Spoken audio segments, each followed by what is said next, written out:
family. Next, Pangkiko family.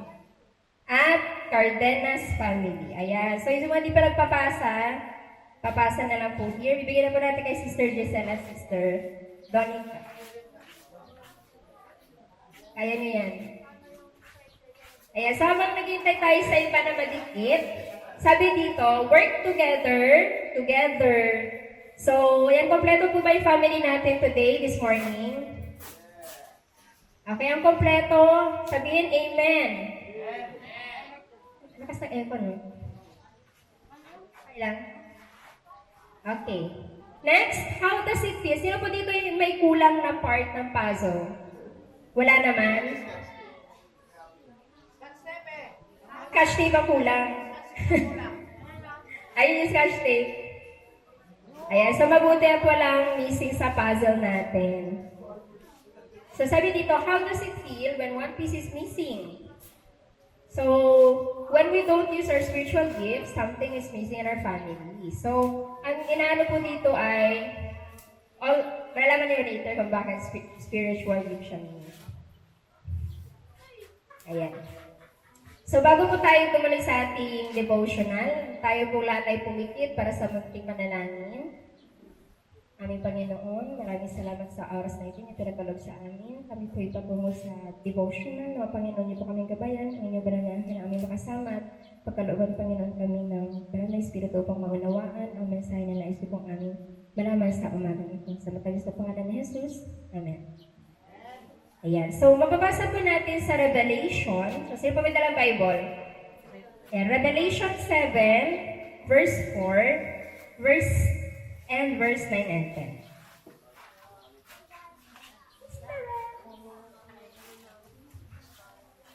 Okay. At narinig ko ang bilang ng mga natatakan na 144,000 na natatakan sa bawat angkan ng mga anak ni Israel. Pagkatapos ng mga bagay na ito ay tumingin ako at narito ang isang lubhang karamihan na di mabilang ng sinuman, na mula sa bawat bansa at lahat ng mga angkan at mga bayan at mga wika na nakatayo sa harapan ng kordero, na nagdaramtan ng mapuputing damit at mga may palma sa kanilang mga kamay. At nagsisigawan ng tinig na malakas na nagsasabi, ang pagliligtas ay sumaaming Diyos na nakaupo sa luklukan at sa kordero. Verse 13, at sumagot ang isa sa matatanda na nagsasabi sa akin, ang mga ito na nangandaramtan ng mapuputing damit ay sino-sino at saan nagsipaggaling. At sinabi ko sa kanya, Panginoon ko, ikaw ang nakakaalam.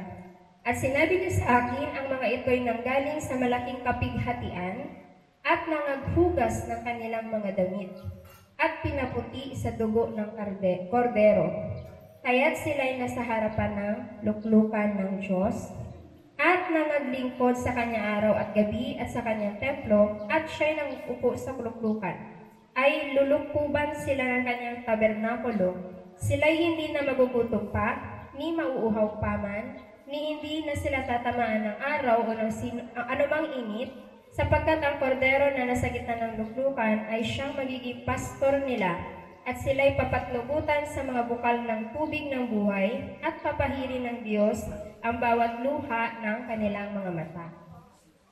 So, tungkol po saan itong binasa natin, brother? Tungkol saan po ito, brother? So, Revelation 7, tungkol po ito sa 144,000 na naligtas. So, may dalawang uri ng tao na maliligtas balang araw. Ang 144,000 mga natatakan na bayan ng Israel at ang great multitude. So, Tagalog lang siya kaya medyo, ayun, nawala. Sir Apple. Where's Sir Apple? Ayan. Okay, so 144,000 and the great multitude. So, sinasabi po dito, ang mga maliligtas sa mga huling kapanahunan ay binubuo ng iba't ibang uri ng tao. May puti, may kayamanggi, may tribo, at mga taong nanggaling sa iba't ibang antas ng lipunan. Lahat sila ay naniniwala na may Diyos, nakarinig man sila tungkol dito o hindi, tumugon sa bulong ng banal na espiritu at nakipaglaban at naging tapat sa kadakilaan ng pagsunod sa kung ano ang tama. So hindi lahat ng, kumbaga, may mga maliligtas balang araw na hindi isang religion lang. Diba? Halo-halo ito, may iba religion, meron pa nga walang religion, pero, ayan, tumugon sila sa bulong ng banal na espiritu. Ayan. So, anong lesson sa ating, this is about diversity. Kung paano tayo magkakasundo-sundo bilang isang iba-ibang different individuals, pero nagkakasundo sa tulong ng banal na espiritu. Ating tulungan at turuan ng ating buong pamilya na maging mabait sa lahat ng uri ng tao. Magkaroon ng respeto sa lahat ng edad o anumang antas ng buhay. Mahirap, mayaman, pinabayaan, iniwan, pulubi, pangit o maganda. May damit o wala, buo man o kulang ang katawan, huwag natin silang humusgahan. Huwag tayong mamili ng mga tao na naayon lamang sa kanilang mga narating sa buhay, kundi maging ang mga taong may masaklap na nakaraan. Subalit, piniling magbago dahil sa pag-ibig nila kay Jesus at sa kanilang pagnanais na mabuhay.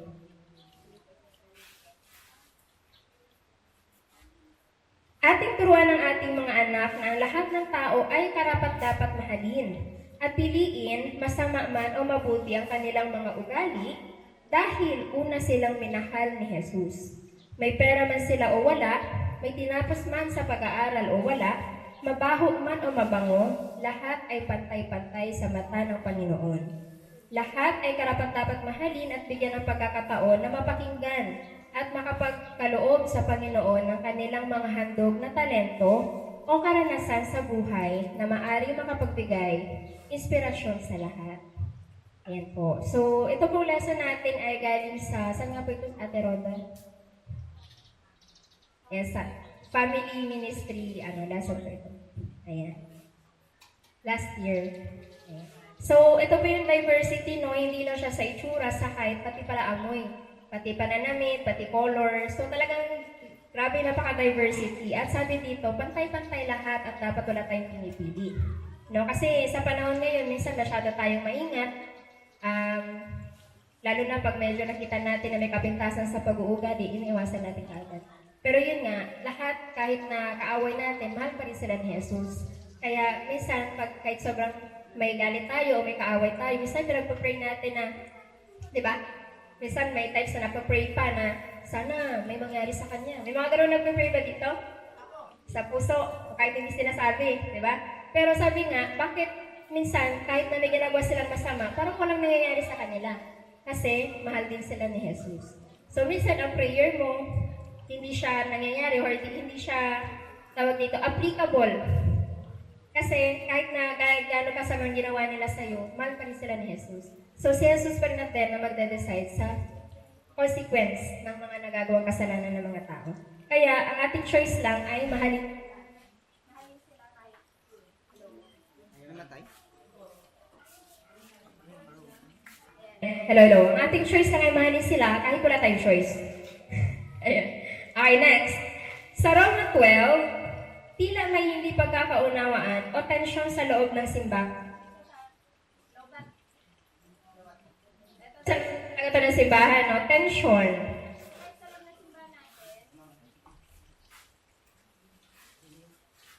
So, kahit sa loob ng simbahan natin, di ba, may nangyayari pa rin away, no? So, makikisala na tayo, pero away pa rin.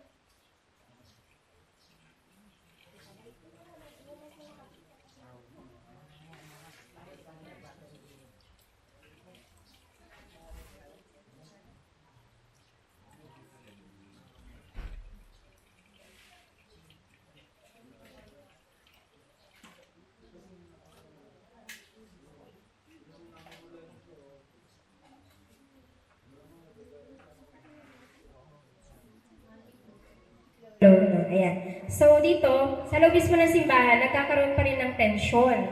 So bakit nga ba ganun? Ayan. So masasagot ko kung ng ating mga elders, tanungin natin sila. Sige, later na lang. Sabi dito, maaring dahil sa pagkakaiba ng mga Hudyo at Hentil. So ito yung panahon ni Paul. Ayan, kasi ang mga Hudyo, piniling bayan, tapos yung mga Hentil, sila yung mga lumaking may alam lang, pero hindi talaga sila yung super na-train. Kung sabihin natin, mga na-train at hindi na-train, pinaghalo. Yun. So parang ganun din sa panahon natin ngayon, di ba? Madalas may mass baptism, tapos nababaptize ng hilaw, o na-term nilang hilaw, or hindi pa ganun pa-converted, tapos maghahalo-halo sa loob. Tapos may masigasig, may hindi, may mainit, may malamig. Yan. So halo-halo na yan lahat. So nagkakaroon ng tensyon sa dito, pagkakaiba ng mga Hudyo at Hintil o dahil sa pagkukumpara ng mga espiritual na kaloob. Ayan, magkakaiba ng spiritual gift, pero may mga member na gusto kanya lahat ang spiritual gift. So, minsan kahit wala sa kanya yung gift na yun, pero gusto niyang gawin, so yun nagkakagulo. Ayan. Kaya, sabi dito, pinaalala daw ni Pablo na, number 1, lahat tayo ay bahagi ng isang katawan. Ayan, so may ulo, may kamay, may paa. Hindi pwedeng ang kamay maging paa, ang ulo maging kamay. So may kanya-kanya tayong parts. May mga kanya-kanya tayong role. Number 2, iba-iba man ang kakayahan at tungkulin, pantay-pantay tayong lahat sa harap ng Diyos. Number 3, walang lugar ang pagmamataas, inggit o kompetisyon. Kasi pag pinairan natin yon, magkakagulo talaga. So dapat mag-give way lang ng mag-give way.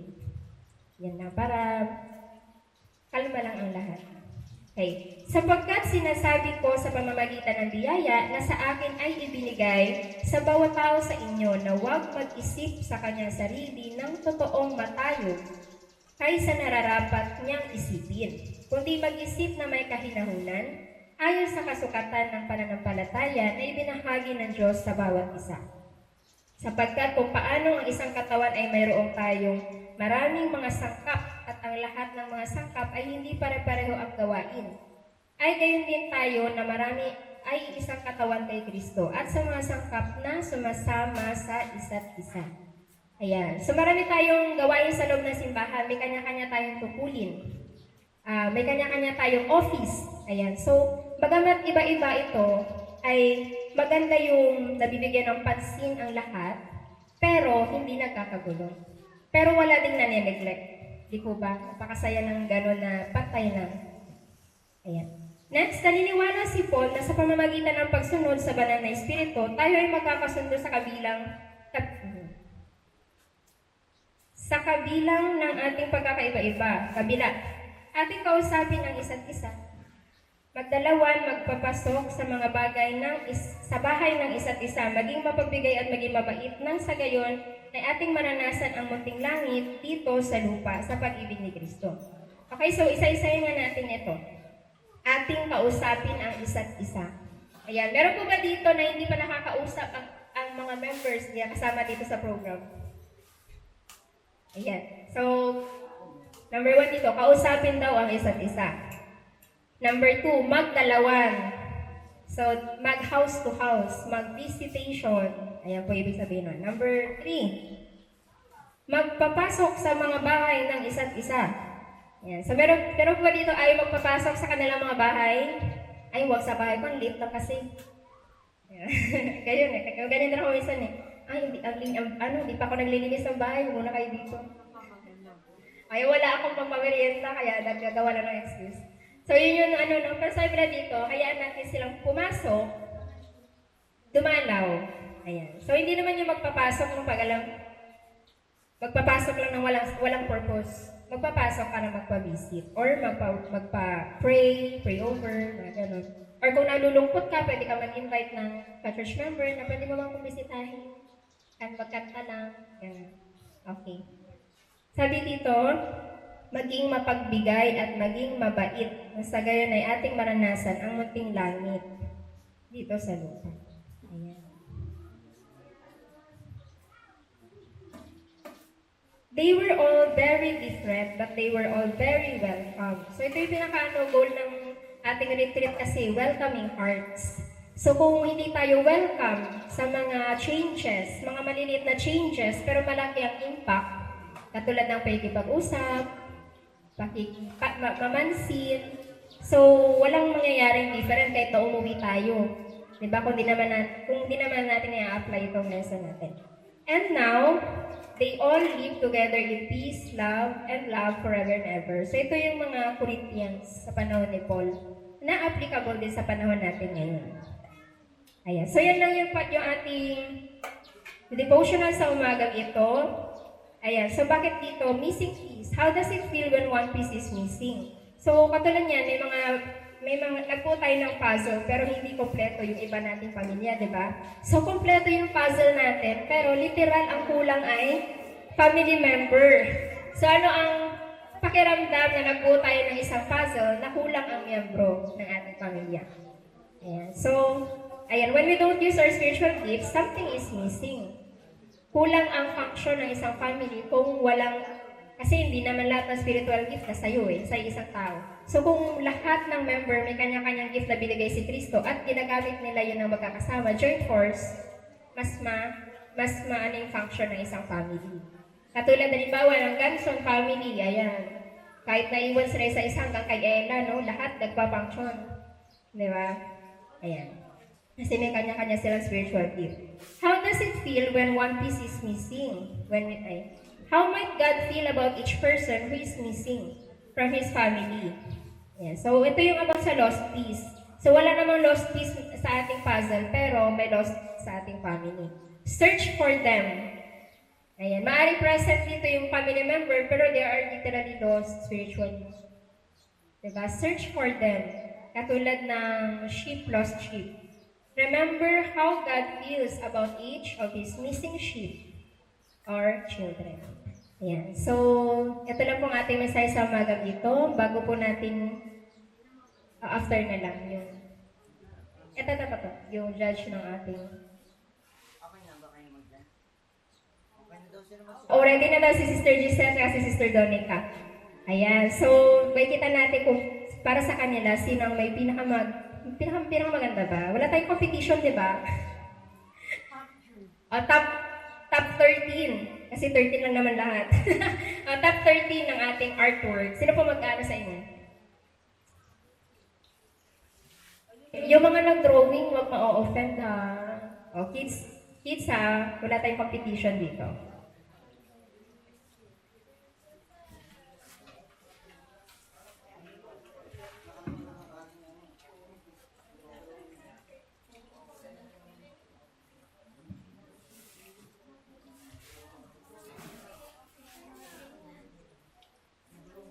So, good morning everyone and happy Sabbath.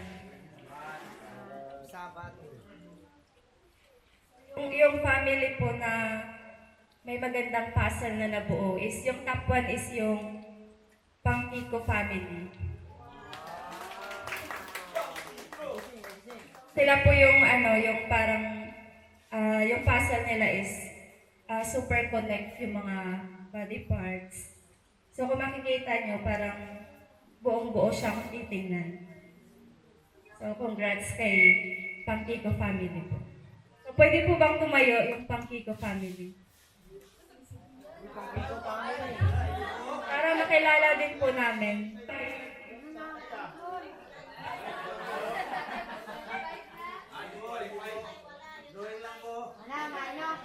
Pwede po ba, pakitayo para familiar din po kami ni Giselle or yung ibang mga visitors? Isa lang po ba? Tatlo. Yan, tatlo sila. Anim po sila dito. Nasa Nasa probinsya. Sige, thank you. Next po is yung Cardenas family.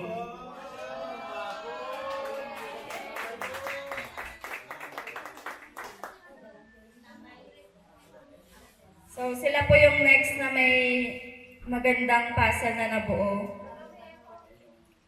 Kaso medyo yung chest part is humiwalay lang. 3 po is yung Pianar family.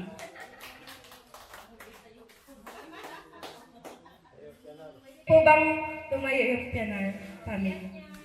Pianyar pala. Yan. Thank you.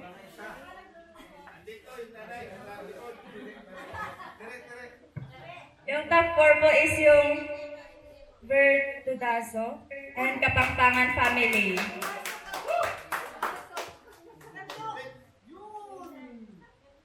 Okay.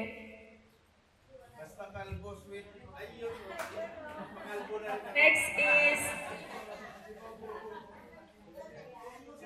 wala pong last name pero nakalagay is family po nila Brother Jonel. Jonel Salas po. Salas family.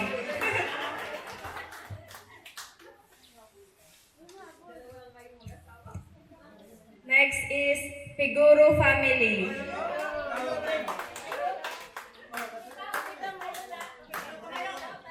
Figuro family po.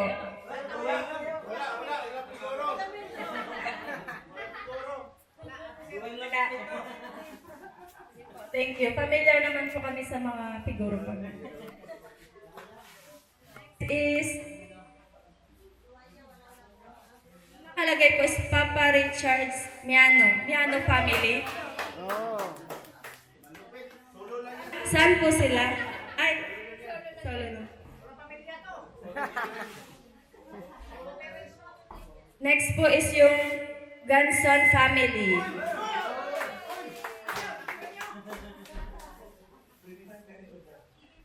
Seven po kayo lahat. Seven.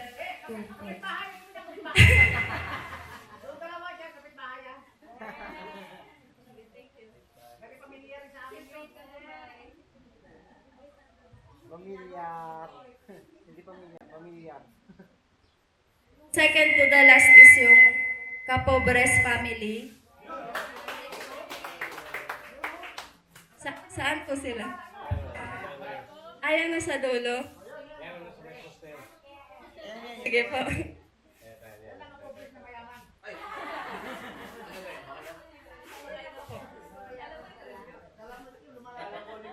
Yung last po is super na-amaze ako. Ang dami po nila. Miltran family. More than 10 family po sila.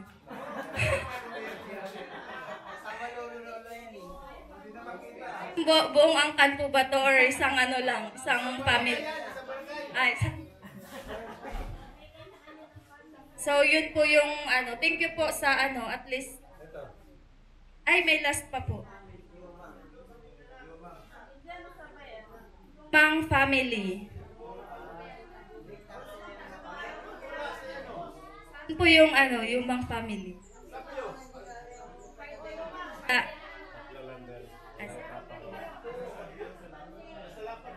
yun po lahat. At thank you po sa opportunity na naging judge kami ng mga family. Tapos ano, roon din po kami ng ano ng idea about sa ang dami palang family na nandito. Parang lahat po talaga ng taga Mandaluyong is composed ng mga tigpa family. Kasi sa amin kasi doon sa ano province.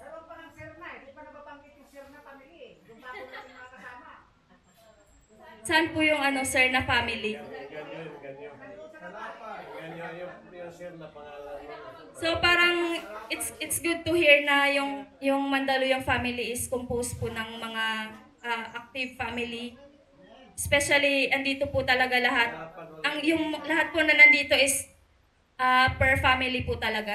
Sa amin kasi sa province pag may mga ganitong ano is mostly sari-sari po, hindi po kagaya ninyo na as in. Buo talaga na as family. So, I hope in 3 days na family retreat natin, makilala ko po kayo lahat. And thank you po sa pag-welcome sa amin dito ng friend ko na si Giselle. Thank you po sa lahat and happy Sabbath day. Yan, maraming salamat. Meron pa pala yung Abila family, hindi pa na napasa ni Scarlett. Asan yung Abila family? Sa laban din. Kasi busy magluto yung mama at papa.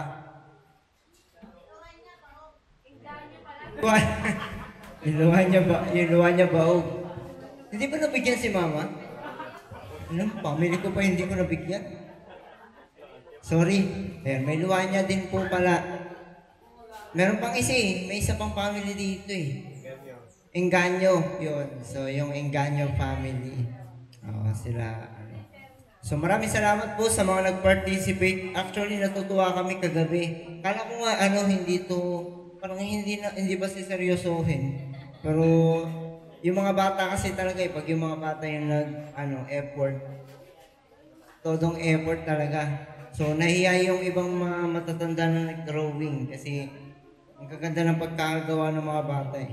Kaya maraming salamat po. At para po sa ating closing song na tayo. Ating pong itayo't awitin ang Family of God.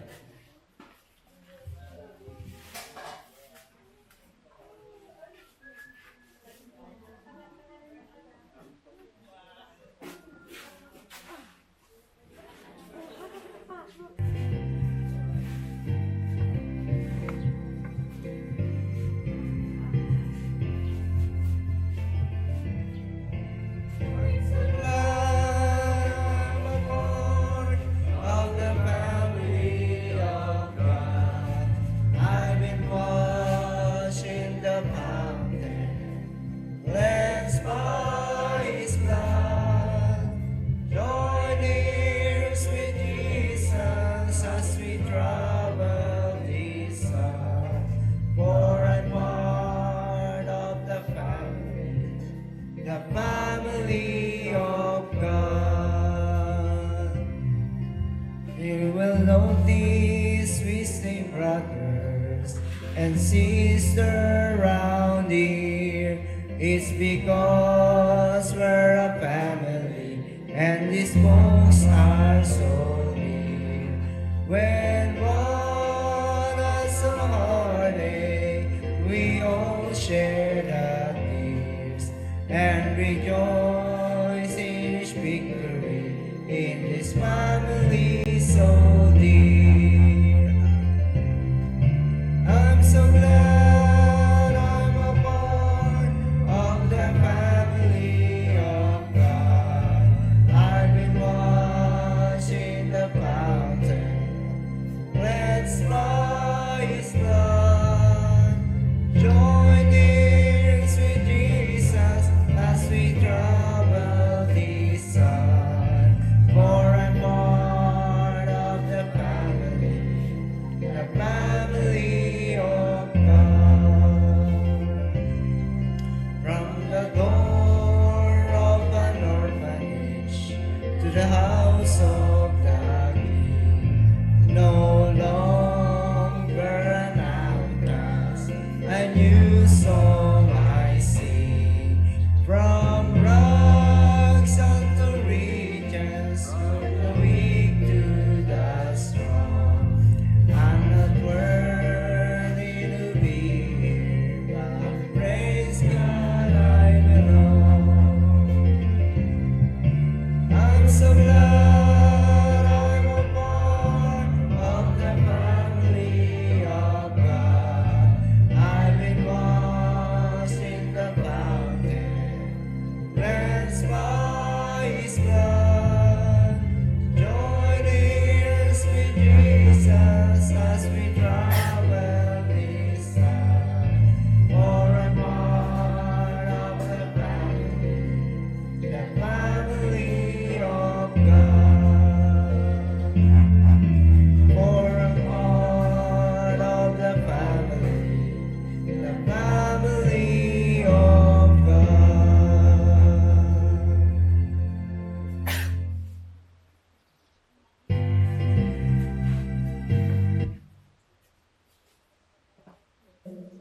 Ay, tayo po'y manalangin. Ama namin makapangyarihan sa lahat. Maraming salamat, Panginoon, sa mensahe po na aming narinig. Na Panginoon, na simula sa mga oras na ito hanggang sa kami po'y makauwi, kami po ay magsama-sama na masaya, Panginoon, magkakasundo. At higit sa lahat, Panginoon, namin pong maranak sa araw na ito, Panginoon, ng Sabat. Nawa, Panginoon, na maging meaningful, Panginoon, ang araw ng retreat na ito para sa aming lahat. At nawa, Panginoon, na amin po matamasa ang holiday na ito, Panginoon, na kami po bilang mga magkapamilya, na iba't ibang pamilya, ay maranasan pa ninyo ng pakiramdam na maging isang buong pamilya sa inyo sa tulong Panginoon ng Banal na Espiritu. Maraming salamat Panginoon sa pagkakataon ko nito nagdaloy sa amin na kami magkasama-sama. No, Panginoon, na mapanatili po namin banal ang araw ng sabot nito para sa inyo. Sa matangis sa pangalan ni Jesus, aming tagapagligtas. Amen. Happy Sabbath! Sabat! Lulu.